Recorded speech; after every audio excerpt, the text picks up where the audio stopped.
Hello, boys and girls. How are you all? I hope you must be doing great. And कुछ ही दिन बचे हुए हैं हमारे मोस्ट अवेटेड एग्जाम के लिए, that is IP MAT Indore. या 16 जून को पेपर है गाइस, और हम सब खूब मन लगा के पढ़ाई कर रहे हैं इस एग्जाम के लिए, राइट। और कल ही रोहतक का रिजल्ट आया है, राइट। काफी शॉकिंग था कई सारे स्टूडेंट्स के लिए। नोबडी एक्सपेक्टेड कि यार 409 कट ऑफ हो जाएगा जनरल कैटेगरी के लिए। और जो कट ऑफ बताए जा रहे थे, भविष्यवाणियां की जा रही थी, वो ईडब्ल्यूएस या फिर एनसीओबीसी का कट ऑफ बन जाएगा, राइट। सो ऐसा तो नहीं सोचा था, राइट। तो कहीं ना कहीं जो चीज था, वो डिसीजन मेकिंग जो थी रोहतक की, कहीं ना कहीं वो इम्पैक्ट की है कट ऑफ के लिए। बिकॉज जहां लास्ट ईयर 900 समथिंग उन्होंने शॉर्टलिस्ट किए थे कैंडिडेट, इस बार 723 स्टूडेंट्स को ही शॉर्टलिस्ट किया है। जहां पे नंबर ऑफ सीट बढ़ाई है उन्होंने इस साल, वहीं पे नंबर ऑफ स्टूडेंट जिनको शॉर्टलिस्ट किया उसको काफी कम कर दिया है। तो ऑब्वियसली कहीं ना कहीं इम्पैक्ट कट ऑफ पे जाना ही था, जो कि 409 हो रहा है इस बार, right. So nevertheless, if you scored 400 plus something and you missed it by just one marks, 2 marks, 5 marks, right? So you have done your job, guys. And never feel bad about it. And you have given the fight, which is required in these kind of exams, right? So don't mind it and just pull up your socks and थोड़ा सा lighter note पे मैं ये बोल सकता हूँ, right, कि आपको एटलीस्ट रोहतक के लिए पीआई की प्रिपरेशन नहीं करनी पड़ेगी, right. So you can prepare for completely full on for Indore, right, so on the positive side of it, correct. So चलिए देखते हैं ये 15 डेज जो हमारे पास बचे हैं, जो बहुत ही क्रूशियल है, उनमें एग्जैक्टली हमें क्या करना चाहिए, राइट। ये दिन अगर चले गए कुछ गलत करने में, सो शायद हम वो इम्पैक्टफुल स्कोर नहीं ले पाएंगे जो कि हमें लाना है, ठीक है। तो इस वीडियो में हम डिस्कस गाइस वही स्टेप बाय स्टेप चीजें सारी समझेंगे। एंड छोटा वीडियो है बट पूरा इम्पैक्टफुल वीडियो है, लास्ट तक देखिएगा गाइस जरूर, ठीक है गाइस। स्टार्ट करते हैं। Last 15 days steps for IPMAT Indore. ये एग्जाम, राइट, जिसका जितना हम लोगों ने ऑब्जर्व किया है, राइट, कहीं ना कहीं थोड़ा सा डिफरेंट है। चाहे आप जिपमेट से कंपेयर करें, रोहतक से करें, तो किसी भी एग्जाम से करें, थोड़ा सा डिफरेंट है। कैट से भी कंपेयर करोगे तो भी वो अलग ही है, ठीक है। बिकॉज कहीं ना कहीं इंस्पिरेशन, एग्जाम की जो इंस्पिरेशन है, कहीं ना कहीं कैट भी है। और जेई का मेंस एग्जाम भी कहीं ना कहीं इंस्पिरेशन बनता है इस एग्जाम के लिए, ठीक है। पहली बात, it's a different ball game. आपको, you should be really having a passion for problem solving, and at the same time you should have a knack for English language, ठीक है ना। तो ये दोनों चीजें अगर आपकी अच्छी हैं, राइट, आपको इंटरेस्ट आता है इन सब चीजों में, right, so this exam is meant for you. और आप पैनिक नहीं करते हो डिफिकल्ट सिचुएशन में, right, and you keep your cool in the exam. अपनी नर्व्स को आप कंट्रोल में रखते हो, right. When you get the tough questions और something, you don't lose your cool. That temperament is important for this exam. I'm telling you this. अगले 15 दिन में उस टेम्परामेंट को शो करने का टाइम है कंसिस्टेंटली, सो दैट उस एग्जाम हॉल के अंदर भी आप वैसे परफॉर्म करो जैसा कि आप अगले 15 दिनों में अपने आप को रखने वाले हो, या मॉक टेस्ट में अपना टेम्परामेंट शो करने वाले हो, ओके। सो ये एग्जाम थोड़ा सा डिफरेंट जरूर है। 3 स्टेजेस में प्रिपरेशन होती है, इस चीज को ध्यान रखिएगा, राइट। चाहे आप किसी भी टाइम पे स्टार्ट करते हो तैयारी, अपने क्रैश कोर्स में किया हो, 6 मंथ्स पहले किया हो, 1 साल पहले किया हो, स्पैन बड़ा हो सकता है, छोटा हो सकता है, बट प्रिपरेशन की स्टेजेस नॉर्मली ऐसी होती है। जैसे कि मैंने बोला, मैथ्स और इंग्लिश दोनों में से कुछ ना कुछ आपका इंटरेस्ट तो होना चाहिए। हो सकता है आप मैथ्स में बड़े प्रो टाइप के स्टूडेंट हो, मैथ्स कुछ भी दे दो, कैसा भी दे दो, आपसे बन जाएगा, है ना। बट इंग्लिश में आप थोड़ा सा स्ट्रगल करते हो, या फिर हो सकता है कि आप इंग्लिश में चैंपियन टाइप के हो, हमेशा आप रैंक 1 मारते हो, इंग्लिश कुछ भी आ जाए, है ना, चाहे आरसी हो, ग्रामर हो, यू आर अ किंग और a queen in that section, है ना, बॉस हो आप उस सेक्शन के। But you struggle in maths. Maths में भी हो सकता है शायद हायर मैथ्स में सफर करते हो, स्ट्रगल करते हो, या फिर क्वांटिटेटिव एप्टीट्यूड में स्ट्रगल करते हो। कुछ ना कुछ पोर्शन आपका उतना स्ट्रांग नहीं जितना इंग्लिश में। इंग्लिश आप काफी स्ट्रांग एरिया होल्ड करते हो, ठीक है। तो इस टाइप से स्टूडेंट्स होते हैं, राइट। तो प्रिपरेशन लेवल 1 क्या होती है? भाई मेरा ये पर्टिकुलर सेक्शन बड़ा स्ट्रांग है, मेरा सब्जेक्ट स्ट्रांग है, होल्ड है, कमांड है, तो आप उसको प्रिपेयर करते हो, राइट। और साइमल्टेनियसली आप अपने दूसरे सेक्शन पे जिसको आप इंप्रूव करना चाहते हो उस पर काम करते हो। जब आप मॉक टेस्ट पहला देते हो, दूसरा देते हो, तीसरा देते हो, तो आप अपने उस स्ट्रांग सब्जेक्ट पे कमांड है आपकी, आप काफी अच्छे हैं, तो आप उसको सेक्शनल कट ऑफ निकाल लेते हैं, कोशिश करते हैं, आप स्ट्रेटजी बनाते हैं कि यार मैं अपने एरिया में कैसे कट ऑफ मीट करूं। तो जैसे कि शॉर्ट आंसर होता है इंदौर में, एमसीक्यू होता है मैथ्स, मैथ्स के 2 सेक्शन होते हैं। अगर आप मैथ्स में अच्छे हैं, तो with proper strategy and guidance and practice you will be able to clear the cut off, that's not a big deal. शायद आप इंग्लिश में सफर करें, स्ट्रगल का स्टार्टिंग में हो सकता है, स्टेज 1 की बात करो, एंड वैसे ही इंग्लिश वाले बंदे के लिए हो सकता है, इंग्लिश वो निकाल रहा हो, है ना, 120, 125, 130 नंबर ला रहा हो, 40 नंबर ला रहा हो, बट यहाँ पे कोई एक सेक्शन उसका सफर कर रहा हो।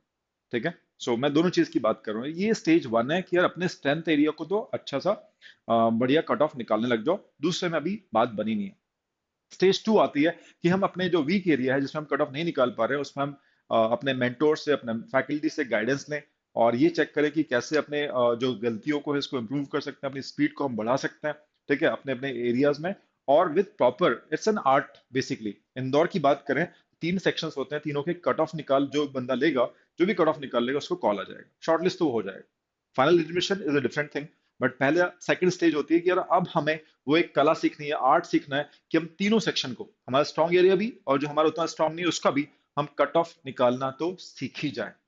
ठीक है। ये आर्ट आपको डेवलप करनी पड़ती है, सीखनी पड़ती है किसी से, और बार बार प्रैक्टिस करके ये एक स्किल होती है जो कि कट ऑफ ही तो निकालना है भाई, है ना, हमें कॉल हो जाएगा। तो वो स्टेज टू होती है, दिस इज स्टेज टू, कि हम तीनों सेक्शन के कट ऑफ निकालने में कामयाब हो चुके हैं, है ना, हमें वो चाबी मिल गई है जिससे हम कट ऑफ निकाल सकते हैं। You to reach that stage with the help of your teachers and mentors.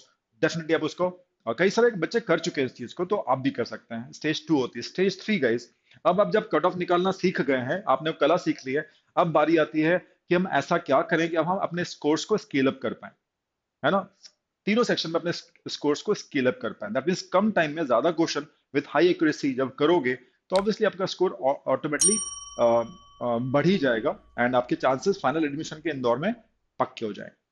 Understanding? तो ये तीन चीजें तीन स्टेजेस पे होती है। आपको चेक करना पड़ेगा आपने किस पॉइंट पे तैयारी चालू की है और अभी आप कहाँ पे खड़े हो, वन पे हो, टू पे हो, थ्री पे हो, दैट यू डू चेक। ठीक है। And have a firm belief in yourself that this exam is something, right, for a sincere student, it is not difficult to crack. You actually can crack it very easily. Okay, so this is the first thing about Indore exam. आगे चलते हैं।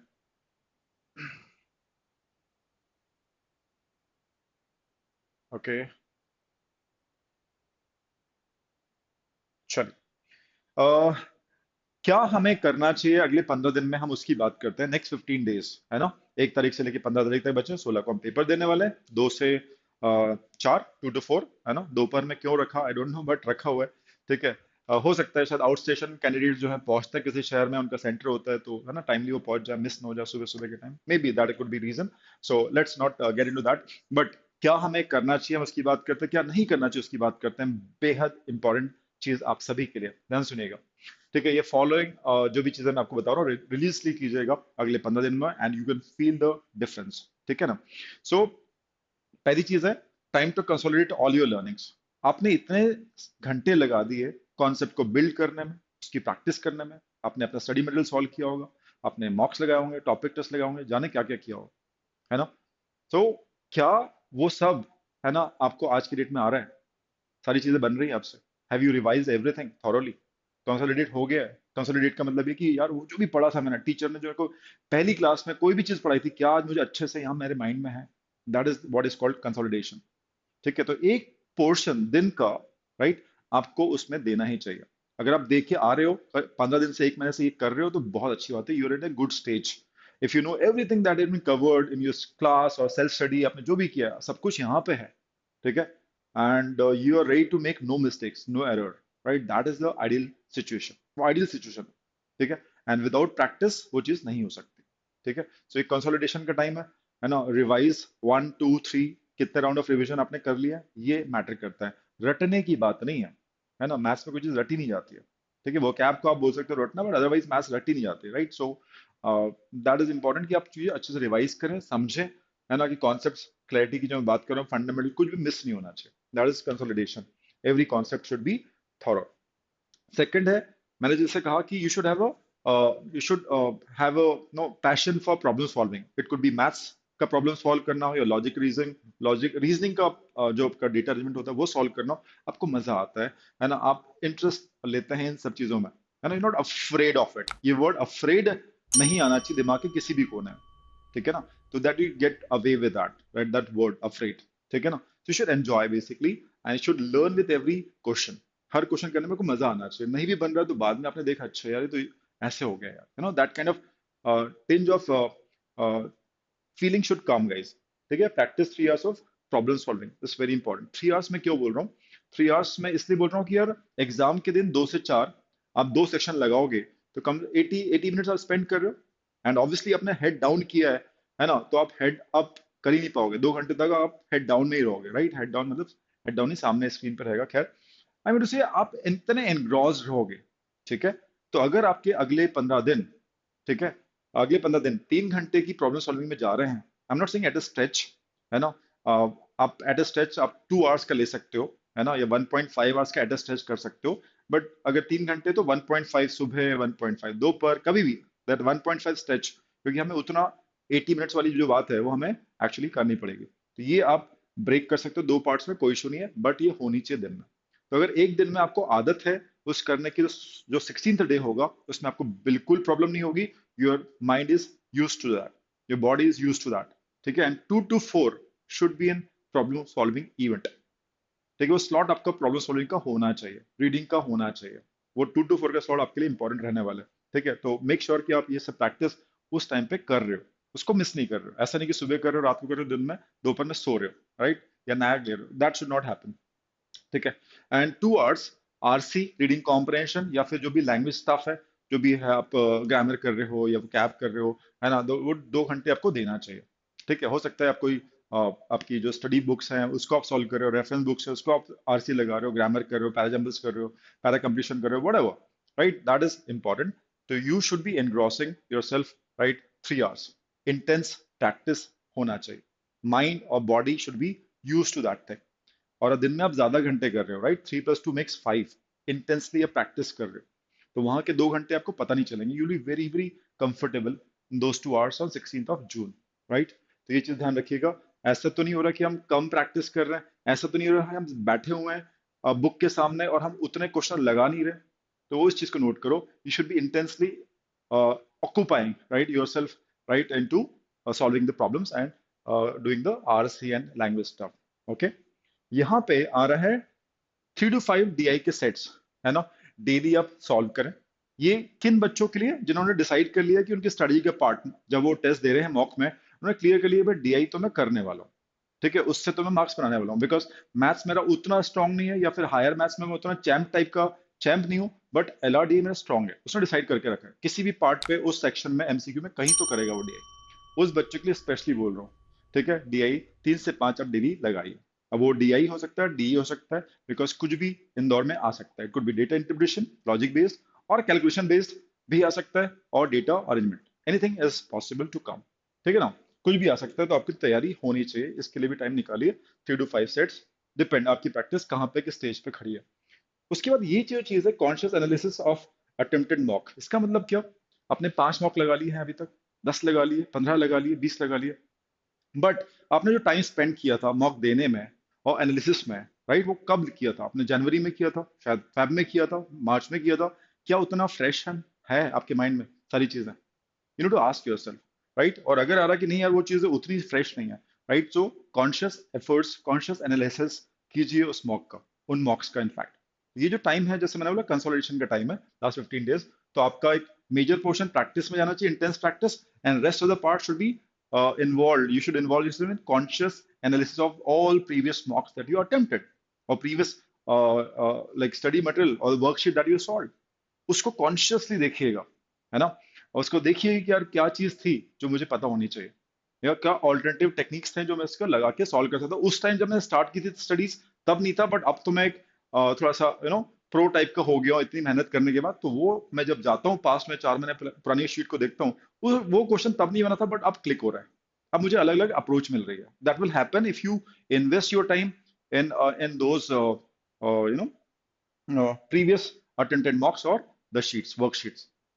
यही चीज करनी है। अगर आपने हजारों क्वेश्चन लगा लिए हैं अभी तक और आप उनको थॉरली एनालाइज नहीं कर रहे हो, या फिर से रीसॉल्व नहीं कर रहे हो, है ना, आप नया नया नया ही कर रहे हो, तो नया की तो कोई एंड नहीं है, there is no end to नया, राइट? सो जो हजारों क्वेश्चन लगा लिए उनका क्या, क्या आपको अच्छे से आते हैं? तो एटलीस्ट सारे तो नहीं, बट जो इंपॉर्टेंट है वो तो आप करो, क्योंकि जो भी आपने किया है इंपॉर्टेंट तो है ही ना।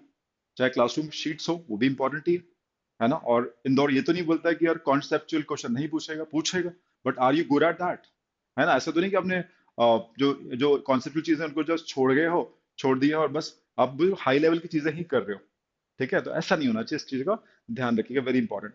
एंड स्टूडेंट का ये भी सवाल होता है कि सर हम क्या डेली मॉक दे दें? तो डेली मॉक देना हर बच्चे के लिए सही नहीं रहेगा। हर बच्चे का अपना एक लेवल होता है, प्रिपरेशन होती है ना, अलग अलग प्रिपरेशन स्टेजेस पे बंदा खड़ा होता है। तो अभी मैं बोल रहा हूँ कि अगर अभी जस्ट कोर्स खत्म हुआ है या in the middle of completion your syllabus, crash वगैरह का है, आपने रिसेंटली ज्वाइन किया था, तो I think every 2 days right one mock. अगर आप पूरा कंप्लीट कर चुके हो, रिवीजन वगैरह सब कुछ हो चुका है, तो भी आप 2 दिन में एक मॉक दीजिए। डेली देने का पॉइंट कैसा है कि यार आप थोड़ा सा नो थोड़ा सा आप रोज आप दे रहे हो, एनालाइज कर रहे हो इन दैट केस। तो it could B you can say आपको जो फन रहता है, जो चार्म रहता है ना, 16 तारीख का शायद वो मिस हो जाए, है ना। तो ये उनके लिए हो सकता है शायद जो डन एंड डस्टेड जिसे बोलते हैं, एक बार 2 बार 3 बार रिवीजन डन कर चुके हैं, सब कुछ हो चुका है, अब तो बस मॉक लगाना है और कुछ करने को रह ही नहीं गया, right. That kind of thing. तो ठीक है, आप डेली मॉक दें, और otherwise most of the Janata I recommend कि आप ऑल्टरनेटिव दें या एवरी थर्ड डे एक मॉक दें। 5 मॉक भी देंगे, है ना, या फिर आप 5 से 8 मॉक अगर आप देते हैं, depend on the preparation level, it would be justified. क्योंकि आपको एनालिसिस करना जरूरी है किसी भी मॉक का, सिर्फ मॉक देते देते रहने से फायदा नहीं होगा। इस चीज का ध्यान रखिएगा guys. So after every 2 days और 3 days इट विल वर्क, ठीक है ना। सो ये तो चीज थी कि हमें क्या करना है, ठीक है, और क्या नहीं करना है वो देख लेते हैं। ये भी स्टूडेंट से जब बात होती है तो पता चलता है कि यार स्टूडेंट कहाँ पे थोड़ा गलत जा रहे हैं। पहली बात, ये जो वो टाइम नहीं है कि हम अपनी वीकनेस को देखें, है ना। आई एम से 15 days ही बचे हुए हैं, आप एक पर्टिकुलर स्टेज पे आ चुके हैं, आपको पता है आपका स्ट्रॉन्ग एरिया क्या है, वीक एरिया क्या है। अगर आपने जस्ट स्टार्ट किए प्रिपरेशन 1 महीने 2 महीने पहले, तो अलग बात है, you can still work on your weaknesses as because आपके पास टाइम ही कम था। बट अगर आप काफी टाइम से पढ़ रहे हो और आपको लग रहा है यार ये वीकनेस वीकनेस ही है, तो उसके लिए परेशान अब मत हो। जब अपने इतने महीने में नहीं कर पाए वीकनेस को, तो अब उस पर काम करने का हो ही नहीं पाएगा, है कि नहीं। अगर आप 6 महीने से कर रहे हो, अभी तक आपने वीकनेस आइडेंटिफाई की बट वर्क नहीं किया, तो let's focus and let's build upon scores on the strength area, ठीक है। So work on your weaknesses, उसको स्टॉप करो, and work on your strong areas only, ठीक है। उसी पे बिल्ड करो अपने स्कोर्स को। अगला है over think about the result, है ना। अभी पेपर हुआ नहीं है, बट हम काफी ज्यादा सोच रहे हैं पेपर कैसा आएगा, सेक्शन कैसा होगा, राइट, नंबर ऑफ क्वेश्चंस ये होंगे वैसे होंगे। ओवर थिंकिंग, ठीक है। कट ऑफ क्या जाएगा, पेपर आया नहीं, हम कट ऑफ के बारे में टू मच सोच रहे हैं, राइट। मेरे मार्क्स सिर्फ कट ऑफ के पास आए तो क्या ज्यादा, it is not the like time to think, over think in fact, ठीक है। सो अभी आपके सामने जो भी पैटर्न के आप मार्क्स दे रहे हो, उसमें आप अच्छा करने की कोशिश करो, ठीक है। अब जैसे यहाँ पे एक बात समझ में आती है कि भाई स्टूडेंट इज सेइंग कि एमसीक्यू फंसता है, एमसीक्यू फंसता है मतलब मैथ्स का एमसीक्यू फंसता है, I am not able to score too high. मैं सोचो 60 मार्क्स आए, 70 75 मार्क्स आए, बट आ नहीं पा रहे हैं, ठीक है। I am struggling eight 40 45 marks में अटक रहा हूँ मैं। मैंने पूछा ठीक है 45 पे अटक रहे हो, ठीक है, सो बताओ कि भाई कितने अटेम्प्ट कर रहे हो, ठीक है। तो बोले कि सर 12 के आसपास सही हो जाते हैं, और नो आपके 4 रॉन्ग हो जाते हैं, समथिंग लाइक दिस, ठीक है। तो 12 फोर 48 हो गया, 4 गलत हुए तो 4 44 मार्क्स आ गए, ठीक है। तो वो बंदा 16 अटेम्प्ट मार रहा है, 40 मिनट्स में 16 अटेम्प्ट मार रहा है, ठीक है। उसके मार्क्स 44 आ रहे हैं, 48 - 4। तो आप ये सोचो कि वो बंदा 16 अटेम्प्ट मार रहा है, कई बंदे तो 16 नहीं मार पाते ना, बट वो मार रहे हैं 16 अटेम्प्ट, बट वो 40 में फंस रहा है, वो चाह रहा है 60 मारना। तो उसको अपने आप से एक सवाल करना है कि यार भाई क्या अटेम्प्ट्स मेरे कम हो रहे हैं। अटेम्प्ट्स तो 16 इज राइट, 64 मार्क्स दिलवा सकते हैं वो 16 attempts, right. So the point is you know to understand 16 fours 64 ला सकता है, but because of that mistakes जो रॉन्ग्स कर रहे हो, उसके कारण उसके मार्क्स उतने नहीं आ पा रहे हैं। प्लीज अंडरस्टैंड, ये चीज आप लोग के साथ तो नहीं हो रही है। आप ओवर डू करने की कोशिश तो नहीं कर रहे हैं, ठीक है, ओवर रीच करने की कोशिश तो नहीं कर रहे हैं, ठीक है। तो जो अटेम्प्ट कर रहे हो, अगर आप कोशिश ये करोगे कि अपने फंडामेंटल स्ट्रांग है, मिस्टेक्स एक सिंगल मिस्टेक से डबल, एक या दो मिस्टेक्स की स्कोप होती है ना, एमसीक्यू वगैरह में शॉर्ट आंसर के अंदर उतनी मिस्टेक्स किसी से भी हो सकती है, राइट। इतना सर आप एक अच्छे मॉडरेट लेवल के क्वेश्चन पेपर लगा रहे हो तो हो सकती है, it's possible but not many, right guys. तो ये देखो कि यार एक्यूरेसी में कैसे इंप्रूव कर सकता हूँ, और एक्यूरेसी इंप्रूव करने में जो मैंने बोला कंसोलिडेशन का जो वर्क है, प्रीवियस मॉक्स जो आपने जो भी पढ़ा हुआ है, उसको जितना आप कंसोलिडेट करेंगे, पक्का अपने माइंड में रखेंगे, उतना आपकी एक्यूरेसी बिल्ड होगी।